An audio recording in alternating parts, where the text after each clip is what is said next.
How's it going, guys? Dom here with Dom's Vlogs. I know that I am going to be doing the top 5 best childhood movies, best childhood movies.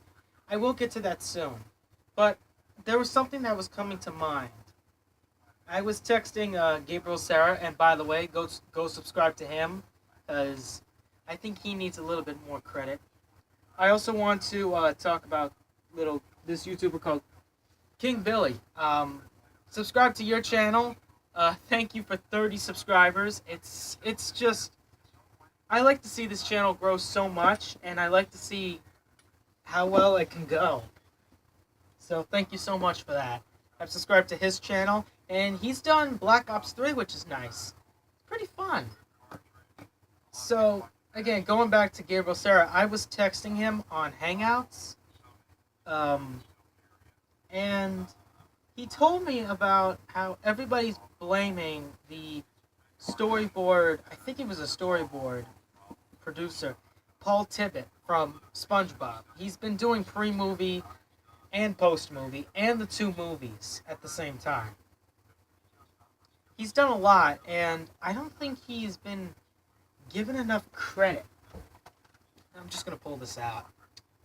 He hasn't been getting a lot of credit recently because, well, since SpongeBob had lousy episodes thanks to Zeus Service, Casey Alexander, Sean Tremont, Stevie Banks, and Richard Purcell. And I wouldn't want to blame Doug Lawrence. I mean, he's been playing Plankton for what? A lot? So I can't blame him for that. It's just the other people I just hate. He probably never wanted this. Just the thing is, everybody is blaming Paul Tibbet because he is still on SpongeBob and everybody's blaming him. I don't think it's his fault for any of this. When you look at some of the pre-movie episodes like Sailor Mouth and Band Geeks, or even the pilot, if I'm lucky enough to know if he actually did the pilot, he did all the good episodes of SpongeBob, and he did it so well. It's not his fault. I'd be honest, if I never seen lousy episodes of SpongeBob, it would have been so bad. As well as the lousy episode Who Bob Went Pants. As a matter of fact, I hate that and Atlantis SquarePants. Very, very stupid episodes.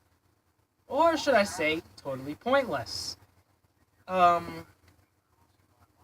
I mean, don't blame the guy. I mean, he's been doing a lot. He's done the movies that you guys have enjoyed.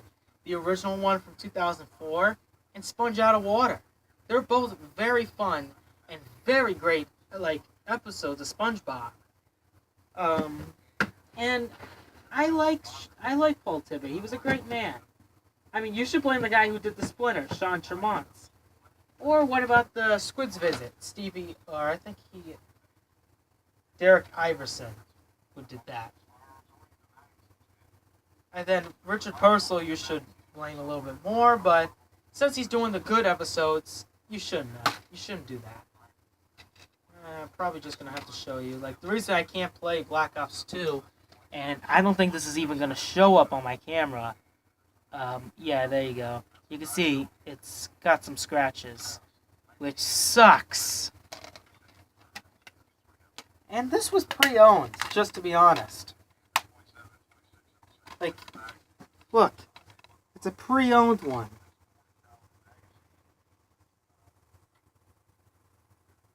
Pre-dollar spent. Classy. This was a time when Black Ops 2 was just transit and its three main counterparts. Like I said again, I'll be getting a PS4 soon. I want to get it cheap somehow. Yeah, so don't blame Paul Tibbet for this. He's such a great man. He's such a great man. I really do like the man, and he's so good. He kept SpongeBob, still one of the greatest characters. I mean, yes, they've kind of changed his personality a bit, but they never changed it this drastically. since after A Pal for Gary. Yeah, after A Pal for Gary, and probably Squid's Visit, and Choir Boys. That's it that I can think of episodes that he changed his personality. But after those episodes, he's still his old self. And even in the new episodes, he's still his old self. And yeah, so I want to say, don't blame Paul Tibbet. He's such a great man.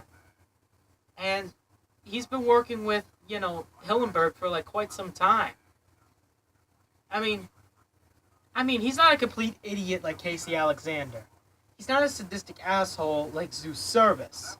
He's not a plain sadist like Richard Purcell or Derek Iverson or Sean Chamont, who doesn't know anything about slapstick.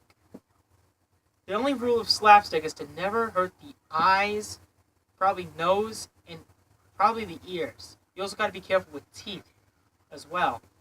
There's a way to make it happen, but I don't want to go too far into that. But again, Paul Tibbet was only the storyboard director. And plus, there was nothing he could do.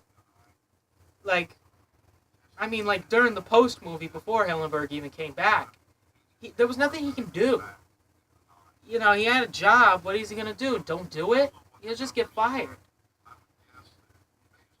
There was nothing he can do about it. Plus, those people you saw, like on Mysterious Mr. Enter, talking about those three writers, those were kind of like his bosses, so to speak.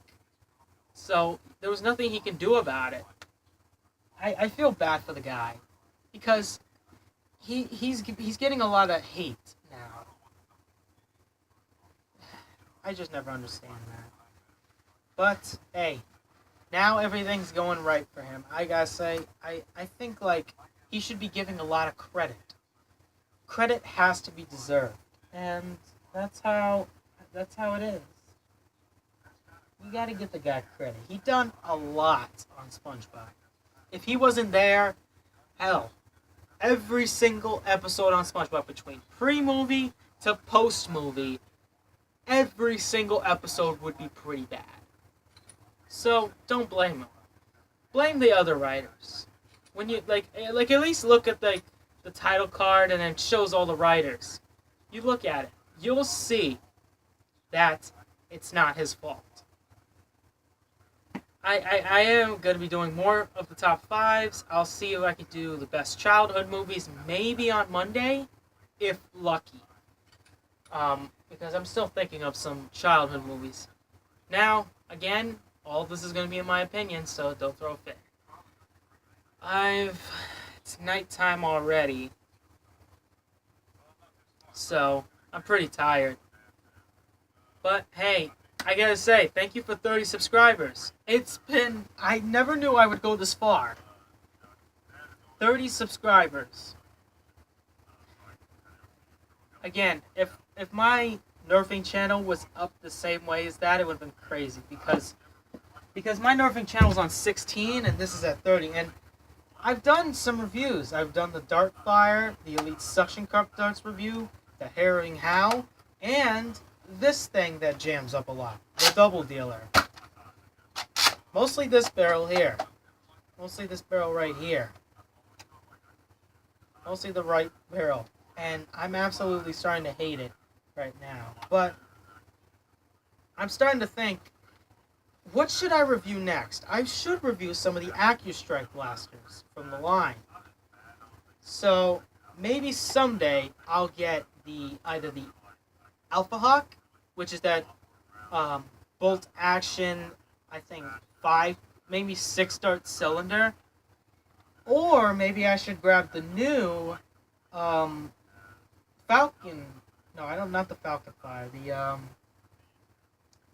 that other sniper. Damn it! My head today. I can't see that. Like that new one with the new 6 dart mags with the new stock that holds the magazines in, and it is bolt action, but it also came with a bipod that's kind of like bipods you would see in a real life firearm, where they actually extend out. That type of AccuStrike blaster. I keep forgetting the name of that. Like, help me with that in the comments here. Like, help me. Like, what is the name of that blaster? Like, it has extendable bipod. It has a magazine storage. Only holds one magazine on the stock. And then it has the magazine in there.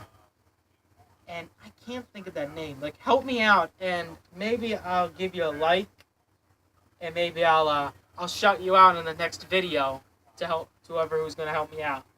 But I hope you guys enjoyed this video. And again, like I said, don't blame Paul Tibbet for this. It's not his fault. I think he was like forced, so shouldn't blame him. So leave a like on this video if you liked it, and as always, subscribe and stay scary, and I'll see you next time.